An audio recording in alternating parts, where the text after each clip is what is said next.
Assalam alaikum wa rahmatullah wa barakatuh, chers frères et sœurs en islam. Bienvenue à tous sur ma chaîne. Aujourd'hui, nous allons plonger dans l'histoire fascinante du prophète Sulayman, un homme béni par des dons extraordinaires, un roi sage et un prophète dont la vie regorge de leçons profondes pour nous tous. Si vous êtes curieux d'en savoir plus sur ses miracles, ses jugements justes et son héritage spirituel, restez avec nous jusqu'à la fin. N'oubliez pas de liker la vidéo si vous aimez ce contenu, de vous abonner à la chaîne pour ne rien manquer des prochaines vidéos, et de partager cette vidéo avec vos proches pour qu'ils puissent aussi en profiter. Que la paix et les bénédictions d'Allah soient sur vous. C'est parti. Imaginez un homme doté d'une sagesse inégalée, capable de comprendre et de communiquer avec des créatures que personne d'autre ne pouvait entendre. Un homme qui commandait aux forces invisibles des djinns, qui façonnait les vents à sa volonté et gouvernait un royaume d'une splendeur inégalée. Cet homme, c'est le prophète Sulayman, Salomon, fils du grand prophète David, un modèle intemporel de justice, d'humilité et de dévotion envers Allah. Sulayman n'était pas un roi ordinaire. Allah l'avait choisi et comblé de dons miraculeux, tels que la compréhension du langage des animaux, une capacité illustrée par l'anecdote touchante des fourmis, lorsqu'une colonie fut sauvée grâce à son écoute attentive. Il maîtrisait les djinns, ces créatures invisibles et puissantes, qu'il employait pour des travaux monumentaux. De plus, il avait le contrôle des vents, lui permettant de voyager à des distances inimaginables en un clin d'œil. Le Coran nous enseigne, nous lui assujettîmes le vent qui, par son ordre, soufflait modérément partout où il voulait, sourate 38 verset 36. Mais au-delà de ces dons extraordinaires, c'est sa foi inébranlable et son sens aigu de la justice qui définissent véritablement Sulayman. Son règne a marqué l'histoire par un équilibre parfait entre pouvoir divin et humanité. Il était un prophète qui voyait dans ses privilèges une immense responsabilité, et non une simple source de fierté. Dans cette histoire captivante, nous explorons les différents aspects de sa vie, sa sagesse inégalée, ses jugements justes, ses interactions avec les créatures d'Allah, sa rencontre mémorable avec la reine de Saba, et la leçon profonde que nous laisse sa mort. Préparez-vous à découvrir l'un des récits les plus fascinants de l'histoire prophétique. Sulayman, fils du prophète David, est né dans une lignée bénie par Allah. Son père, lui-même un roi et un prophète, était connu pour sa piété, sa justice et son talent musical exceptionnel. En grandissant sous la tutelle de Daoud, Sulayman reçut une éducation imprégnée de foi, de sagesse et de respect pour les lois divines. Il apprit non seulement à gouverner avec équité, mais aussi à reconnaître que toute autorité provient d'Allah et qu'elle doit être exercée avec humilité. Dès son plus jeune âge, Sulayman montra des signes d'intelligence remarquables et d'un sens aigu de la justice. Une histoire rapportée dans les récits islamiques illustre cette qualité. Un jour, alors que son père Daoud présidait un différend entre deux hommes au sujet d'un champ endommagé par un troupeau, Sulayman proposa une solution qui étonna même son père par sa sagesse. Le Coran mentionne, nous avons fait comprendre cela à Sulayman. Et à chacun nous avons donné jugement et savoir, sourate 21 verset 79. Cet épisode montre que, bien qu'étant jeune, il possédait déjà une compréhension profonde des principes de justice. Lorsque Sulayman succéda à son père, il hérita d'un royaume prospère, mais aussi des responsabilités colossales qui l'accompagnaient. Il se distingua par son leadership exceptionnel, guidé par une foi inébranlable en Allah. Plutôt que de chercher la gloire personnelle, il consacra son règne à établir un équilibre parfait entre les besoins matériels de son peuple et leur guidance spirituelle. Sulayman était un leader visionnaire, un prophète choisi par Allah pour enseigner au monde l'importance de l'équité et de la gratitude. Son règne n'était pas seulement terrestre, mais aussi spirituel, car il voyait chaque décision comme une occasion de rapprocher les hommes d'Allah. Sulayman était un homme dont les dons miraculeux fascinaient et inspiraient ceux qui l'entouraient. Parmi ses capacités les plus remarquables, l'un des dons les plus étonnants qu'Allah lui accorda fut la capacité de comprendre le langage des animaux. Le Coran nous rapporte une scène fascinante dans la sourate An-Naml, les fourmis, où Sulayman, marchant avec son armée, entend une fourmi avertir ses congénères de se cacher pour éviter d'être écrasés sous les pieds de l'armée. Cette conversation entre Sulayman et la fourmi n'était pas une simple métaphore, mais un véritable miracle. Une fourmi dit « Ô vous les fourmis ! Entrez dans vos habitations, de peur que Sulayman et son armée ne vous écrasent sans le vouloir. Sourate 27 verset 18. À ce moment précis, Sulayman, émerveillé par la sagesse de la fourmi, s'arrête et remercie Allah pour ce don unique. Cela démontre non seulement sa capacité à entendre les créatures que personne d'autre ne pouvait entendre, mais aussi son immense respect et sa responsabilité envers toutes les créatures d'Allah, aussi petites soient-elles. En plus de son aptitude à communiquer avec les animaux, Sulayman disposait également d'un pouvoir extraordinaire sur les djinns, des créatures invisibles et puissantes. Allah les lui soumit pour accomplir des tâches d'une envergure gigantesque, des travaux que les humains ne pouvaient réaliser seuls. Dans le Coran, il est dit, et parmi les diables, certains plongeaient pour lui et faisaient d'autres travaux encore, sourate 21 verset 82. Sulayman utilisait ces djinns pour la construction de palais, de temples et de monuments, mais aussi pour l'exploration des océans. Un exemple frappant est celui de la construction du grand palais de Sulayman, qui comportait des éléments spectaculaires comme des miroirs d'eau et des structures gigantesques.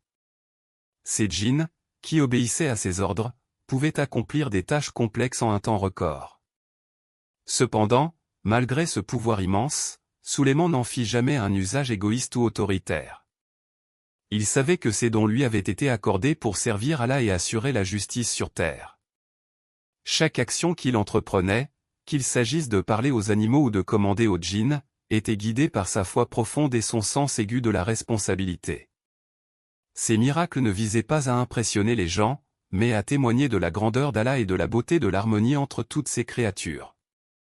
L'un des jugements les plus célèbres de Sulayman est celui impliquant deux femmes qui revendiquaient la maternité d'un même enfant. Ce récit, relaté dans le Coran, illustre non seulement la sagesse de Sulayman, mais aussi sa capacité à comprendre les émotions humaines les plus profondes, comme l'amour maternel et le désir de justice. Les deux femmes se présentèrent devant Sulayman, chacune affirmant être la véritable mère de l'enfant. Ni l'une ni l'autre ne pouvait apporter de preuves tangibles pour étayer sa réclamation, et le cœur du juge était partagé entre deux versions contradictoires. Sulayman, reconnu pour sa capacité à discerner la vérité au-delà des apparences, chercha une solution qui allait au-delà des simples faits matériels. Il proposa alors un jugement audacieux, couper l'enfant en deux et donner à chaque femme une moitié du corps. Une décision choquante, mais d'une efficacité imparable. L'une des femmes, sans hésiter, accepta la proposition de Sulayman, dans l'espoir de repartir avec au moins une part de l'enfant. L'autre, émue par l'idée de voir l'enfant souffrir, supplia Sulayman de le donner à l'autre femme, même si elle devait en perdre la garde. Elle préférait perdre la maternité que de voir l'enfant mourir.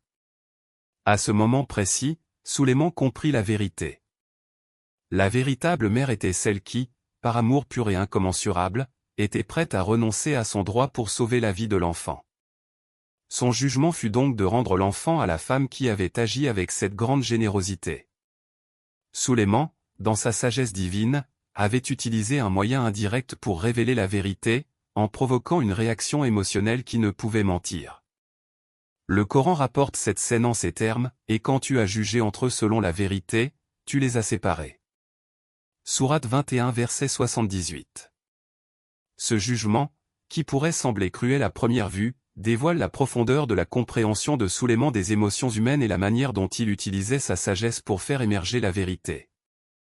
Il ne s'agissait pas simplement d'une décision logique basée sur des faits, mais d'une réponse profondément humaine, motivée par la recherche du bien-être de l'enfant. Cette histoire témoigne de l'humanité et de la sagesse divine de Sulayman, qui était capable de lire les cœurs et de trancher avec une justesse inégalée. La rencontre entre Sulayman et la reine de Saba, Bilqis, est l'un des épisodes les plus fascinants et significatifs de son règne. Bilqis régnait sur un royaume prospère, réputé pour sa richesse, sa beauté et ses avancées dans les sciences et la culture. Ce royaume se trouvait dans la région de l'actuelle Éthiopie, et sa reine était reconnue pour sa sagesse et son intelligence. Toutefois, malgré toute sa grandeur, le royaume de Saba était polythéiste, et ses habitants adoraient plusieurs divinités en dehors d'Allah. Sulayman, dans sa mission prophétique de guider les peuples vers la vérité, adressa une lettre à la reine de Saba. Dans cette lettre, il l'invitait à se soumettre à Allah, le Dieu unique, et à abandonner les idoles. Il lui écrivit, « Au nom d'Allah, le tout miséricordieux, le très miséricordieux. Ne vous élevez pas contre moi, mais venez à moi en soumission. Sourate 27 versets 30 à 31. Par cette lettre, Sulayman lui offrait non seulement une invitation à l'islam, mais aussi une occasion de se réconcilier avec la vérité divine. Sulayman, par cette démarche, cherchait à guider Bilqis vers la lumière de la foi en un Dieu unique, tout en respectant sa dignité en tant que souveraine. Bilqis, bien qu'étonnée par la lettre, réagit avec sagesse et pragmatisme. Elle consulta ses conseillers et décida de se rendre elle-même auprès de Sulayman, ne voulant pas ignorer une invitation de cette envergure. Avant de partir, elle avait l'intention de tester la véracité de la puissance de Sulayman, notamment son contrôle sur les forces surnaturelles. La rencontre entre les deux leaders fut marquée par un miracle stupéfiant, un témoignage du pouvoir d'Allah. Sulayman demanda à ses djinns de transporter le trône de la reine de Saba, un objet magnifique, avant même que Bilqis n'arrive. Un djinn puissant réussit à ramener le trône dans un temps record, l'un des djinns dit « Je vais te l'apporter avant que tu ne te lèves de ton siège ». Sourate 27 verset 38. Ce miracle impressionna profondément Bilqis et ses compagnons, qui comprirent qu'ils se trouvaient en présence de quelqu'un possédant un pouvoir divin. Lorsque Bilqis arriva dans le palais de Sulayman et aperçut son trône placé dans une salle presque identique à celle qu'elle avait laissée, elle fut émerveillée et stupéfaite par ce miracle. Elle reconnut que Sulayman ne pouvait être qu'un envoyé d'Allah, et ce fut à ce moment-là qu'elle embrassa l'islam. Elle dit, « Seigneur, j'ai certes été injuste envers moi-même, et je me rends avec Sulayman à Allah, Seigneur des mondes » Sourate 27 verset 44. Ainsi, à travers cet événement, Bilqis, la reine de Saba, accepta l'invitation de Sulayman et se soumit à la volonté d'Allah. Cette rencontre, chargée de symbolisme, montre comment la vérité divine s'impose par des moyens miraculeux et comment la reconnaissance de la grandeur d'Allah peut conduire à la conversion des cœurs les plus sceptiques. Le règne de Sulayman était un modèle de prospérité, de justice et de sagesse. Son royaume s'étendait sur des territoires vastes, où la richesse matérielle et spirituelle coexistaient harmonieusement. Tout au long de son règne, il gouvernait avec un sens aigu de la justice, s'efforçant d'assurer la paix et le bien-être de ses sujets. Sulayman n'était pas un roi avide de pouvoir ou de richesse, mais un dirigeant qui considérait son autorité comme un don divin, une responsabilité qui exigeait humilité et dévouement à Allah. La prospérité du royaume de Sulayman était évidente. Les ressources étaient abondantes, et les terres florissantes grâce à une gestion sage et équitable. Les récoltes étaient généreuses, le commerce prospérait, et les populations vivaient dans la paix et l'harmonie. Ce royaume était un exemple de la manière dont une gouvernance juste peut transformer un peuple. Le Coran nous dit, « Nous lui avons donné une richesse inépuisable et une science approfondie » Sourate 38 verset 43. Cependant, ce n'était pas uniquement la richesse matérielle qui caractérisait son royaume, mais aussi la paix sociale et la stabilité. La prospérité de Sulayman ne se limitait pas aux aspects matériels. Son véritable trésor résidait dans son approche spirituelle de la gouvernance. Il était un homme humble, conscient que ses immenses pouvoirs lui avaient été confiés par Allah pour servir le bien. Le Coran nous rapporte que Sulayman, malgré sa position de roi et de prophète, ne s'est jamais laissé submerger par l'orgueil. Il reconnaissait que tout ce qu'il possédait venait de la grâce d'Allah, et il n'hésitait pas à lui rendre grâce pour chaque bénédiction qu'il recevait. Lorsqu'il s'adressait à son peuple, il rappelait toujours que sa grandeur n'était qu'un reflet de la grandeur d'Allah. Il disait, « C'est par la grâce d'Allah que je suis parvenu à cet état. » Il faisait tout en son pouvoir pour être un exemple d'humilité, qu'il s'agisse de son interaction avec ses sujets ou de la manière dont il gérait son royaume. Une anecdote illustre bien cette humilité. Un jour, Sulayman, en chemin avec son armée, s'arrêta pour admirer un champ de céréales. À cet instant, il se rendit compte qu'il n'avait pas pris le temps de remercier Allah pour cette bénédiction. Il s'agenouilla donc et demanda pardon à Allah, reconnaissant que même une telle prospérité n'était rien sans la grâce divine. C'est cette attitude de gratitude et de dévotion qui fit de lui un roi exceptionnel. Sulayman savait que sa puissance, son royaume florissant et même ses miracles ne venaient pas de sa propre volonté, mais d'Allah, et il était profondément conscient que tout pouvait disparaître en un instant si Allah le décidait. C'est pourquoi, même en ayant la capacité de contrôler les djinns et de dominer les éléments, il resta un serviteur humble d'Allah, toujours prêt à rendre gloire à celui qui lui avait accordé ses pouvoirs. Cette humilité faisait partie intégrante de son règne juste et prospère, car elle lui permettait de diriger avec sagesse et de prendre des décisions qui bénéficiaient à tous, sans jamais succomber à l'arrogance. La mort de Sulayman, malgré sa grandeur et ses pouvoirs extraordinaires, constitue une leçon divine sur la fragilité de l'être humain et l'ultime souveraineté d'Allah.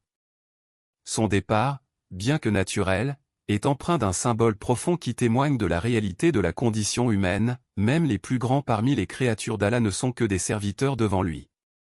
Sulayman mourut dans une situation quelque peu inattendue.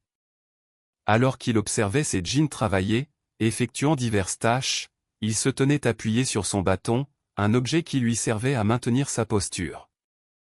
Les djinns, sous sa direction, continuaient de remplir leur mission comme d'habitude, sans se rendre compte de sa mort. Ce détail, qui pourrait sembler anodin à première vue, met en lumière une autre facette de la puissance de Sulayman, son autorité sur ces créatures invisibles et puissantes. Cependant, tout cela était sur le point de changer, sans qu'il n'en ait conscience. Le miracle qui survint, illustré dans le Coran, réside dans le fait que, alors que Sulayman observait tranquillement ses djinns au travail, une colonie de termites se mit à ronger lentement son bâton, sans que personne ne remarque le phénomène. La fin de sa vie resta cachée de ses sujets, et ce n'est qu'après que les djinns continuèrent leurs tâches, incapables de comprendre que leur maître était mort. Ce n'est que lorsque le bâton de Sulayman se brisa, qu'ils réalisèrent qu'il était décédé. Le Coran nous dit, quand nous lui fîmes goûter la mort, aucune créature, à part un ver, ne lui fit connaître sa mort, sourate 34 verset 14. Ce passage est d'une grande portée symbolique, les djinns, pourtant puissants, n'avaient pas conscience de la mort de Sulayman, et ce sont des termites insignifiantes, de minuscules créatures, qui ont rendu son décès visible, ce qui fait l'écho à la fragilité des êtres humains et à la toute-puissance d'Allah. Cette scène est une métaphore puissante de la condition humaine, peu importe la grandeur d'un individu, qu'il soit roi, prophète ou même maître des djinns, la mort est une réalité inévitable. Elle survient sans avertissement, souvent dans l'indifférence des autres, et aucun pouvoir terrestre ne peut en empêcher l'arrivée. Ce miracle divin enseigne aux croyants que même les plus puissants, qui semblent dominer la terre et les créatures, sont soumis à la volonté d'Allah. Sulayman, malgré sa sagesse et ses dons extraordinaires, ne pouvait échapper à la mort, tout comme n'importe quel autre être humain. Cela nous rappelle que l'humilité devant Allah est essentielle, et que la véritable puissance réside dans la soumission à sa volonté. La leçon spirituelle est claire, la mort est le seul maître incontestable et inévitable, et peu importe combien nous pouvons sembler être forts ou invincibles, nous restons fragiles face à la volonté divine. La mort de Sulayman met en lumière la différence entre la puissance humaine et la souveraineté d'Allah, qui seul détient le pouvoir sur la vie et la mort. Par cette fin humble, Sulayman nous enseigne qu'aucun être humain, quelle que soit sa grandeur, ne doit perdre de vue sa dépendance totale envers Allah. C'est une invitation à réfléchir sur notre propre existence et à nous rappeler que le seul véritable pouvoir réside en Allah. L'impact et l'héritage spirituel de Sulayman sont immenses et intemporels. Sa vie, marquée par des événements extraordinaires et des dons divins, est un modèle pour les croyants de toutes les générations. Son histoire nous enseigne des leçons profondes sur la justice, la foi, l'humilité et la gratitude envers Allah. À travers son exemple, les musulmans sont invités à réfléchir sur leur propre vie et à s'efforcer d'incarner les valeurs qu'il incarne. L'une des premières leçons que Sulayman nous enseigne est celle de la justice. Tout au long de son règne, il s'est montré un modèle de gouvernance équitable, en veillant à ce que les lois d'Allah soient appliquées sans distinction. Sa célèbre décision de juger l'affaire des deux mères revendiquant un enfant est un exemple éclatant de sa capacité à trancher avec sagesse, discernement et compassion. Cette histoire nous rappelle que la justice n'est pas seulement une question de faits et de preuves tangibles, mais aussi de compréhension des émotions humaines et de la recherche de la vérité. Les croyants sont donc appelés à appliquer la justice dans leur vie quotidienne, en tenant compte de la vérité divine et de la dignité de chaque être humain. Sulayman incarne également une foi inébranlable en Allah.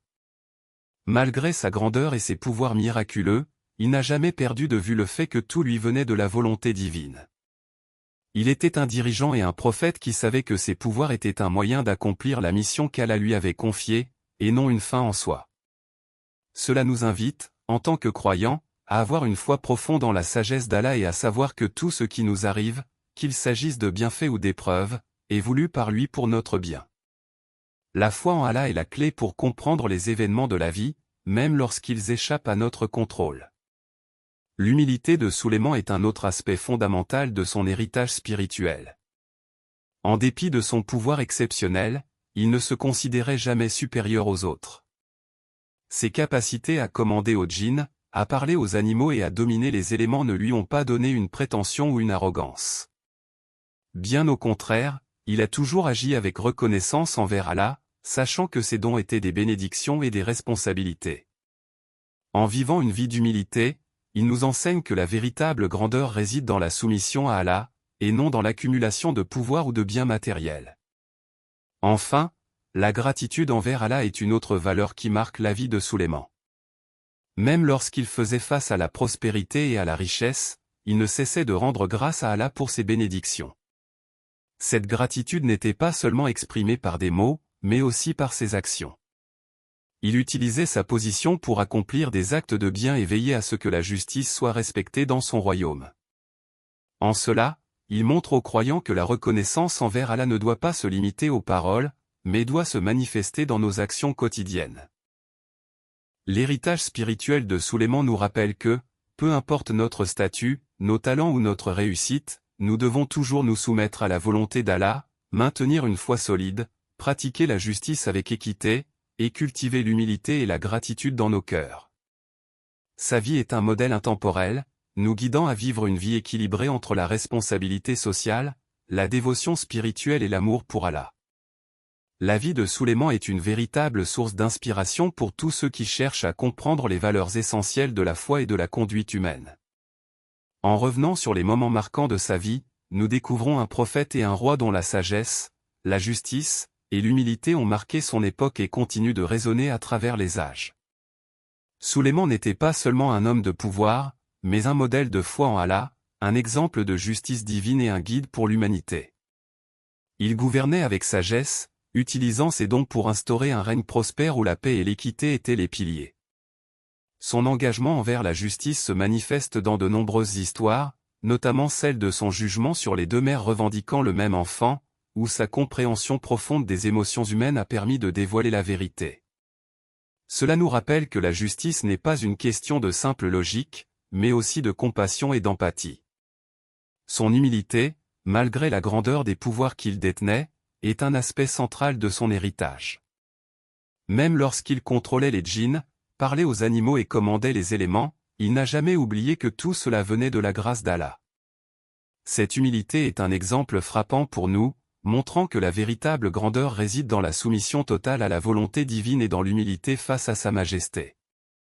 Enfin, sa gratitude envers Allah, qu'il manifestait non seulement par des paroles, mais aussi par ses actions, nous enseigne que les bénédictions d'Allah doivent être reconnues et valorisées dans tous les aspects de notre vie.